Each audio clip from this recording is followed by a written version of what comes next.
भगवान कृष्ण को भगवान विष्णु के 8वें अवतार के रूप में और अपने आप में सर्वोच्च भगवान के रूप में पूजा जाता है। वह करुणा, कोमलता, प्रेम के देवता हैं और हिंदू देवताओं में सबसे लोकप्रिय और व्यापक रूप से पूजनीय हैं। उन्होंने हमें जीवन, प्रेम, खुशी, धर्म, मोक्ष, भक्ति, योग, ध्यान, सत्य के बारे में सब कुछ सिखाया।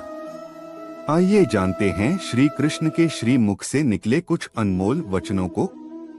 वह सब कुछ करो जो तुम्हें करना है, लेकिन लालच से नहीं, अहंकार से नहीं, वासना से नहीं, ईर्ष्या से नहीं, बल्कि प्रेम, करुणा, नम्रता और भक्ति के साथ। भगवान श्री कृष्ण का जन्म कंस का वध कर समस्त पृथ्वी लोक को उसके अत्याचारों से मुक्त कराने हेतु हुआ था।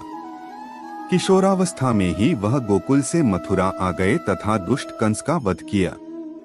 कंस की मृत्यु से दुखी उसके श्वशुर जरासंध ने एक विशाल सेना लेकर मथुरा पर आक्रमण कर दिया। इस आक्रमण में उसके साथ शिशुपाल और काल्यवन जैसे शक्तिशाली राजा भी शामिल थे। जल्दी ही सेना मथुरा जा पहुंची और मथुरा की राजसभा में कृष्ण तथा बलराम को सेना को सौंपने का संदेश भेजा गया। इस युद्ध को टालने तथा मथुरा के निर्दोष नागरिकों को बचाने के लिए कृष्ण ने रातों रात वहां से सैकड़ों किलोमीटर दूर समुद्र में एक नई नगरी द्वारिका का निर्माण करवाया।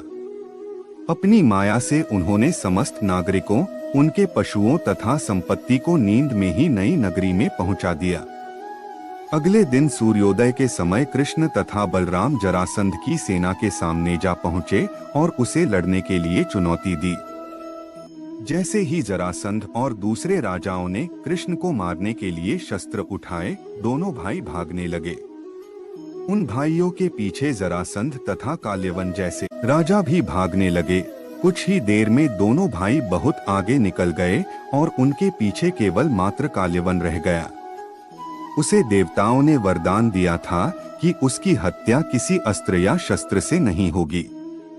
ऐसे में वह निर्भीक था और लगातार कृष्ण का पीछा करते करते एक गुफा में जा पहुंचा। गुफा में राजा मुचुकुंद सो रहे थे, जिन्हें इंद्रदेव ने वरदान दिया था कि जो भी उन्हें उठाएगा वह उनके देखते ही जलकर भस्म हो जाएगा। वहां पहुंचकर कृष्ण ने सोए हुए मुचुकुंद पर अपना पीतांबर डाल दिया और स्वयं छिप गए। काल्यवन भी वहां जा पहुंचा और सोए हुए राजा मुचुकुंद पर पीतांबर देख उन्हें ही कृष्ण समझ बैठा। उसने मुचुकुंद को उठाने के लिए लात मारी, जिसके कारण उनकी निद्रा खुल गई और उनके देखते ही काल्यवन वहीं पर जलकर भस्म हो गया। तत्पश्चात कृष्ण ने राजा मुचुकुंद को अपने चतुर्भुज स्वरूप में दर्शन दिए और उन्हें मोक्ष पाने का वरदान दिया। वहीं दूसरी ओर जरासंध और बाकी राजा पूरी तरह से खाली मथुरा देखकर वापस लौट गए। कृष्ण चाहते तो स्वयं भी काल्यवन और अन्य अधर्मी राजाओं का वध कर सकते थे, परंतु देवताओं के दिए वरदान का मान रखने के लिए ही उन्होंने काल्यवन को राजा मुचुकुंद के हाथों मरवाया। इसी तरह बाद में जरासंध का वध पांडु पुत्र भीम के हाथों करवाकर भूधरा का भार कम किया। इस कहानी के बाद कृष्ण के नाम के साथ हमेशा के लिए रणछोड़ जोड़ दिया। कृष्ण की इस कहानी से सीख मिलती है कि अनावश्यक ताकत का प्रदर्शन नहीं कर बुद्धिबल से काम लेना चाहिए।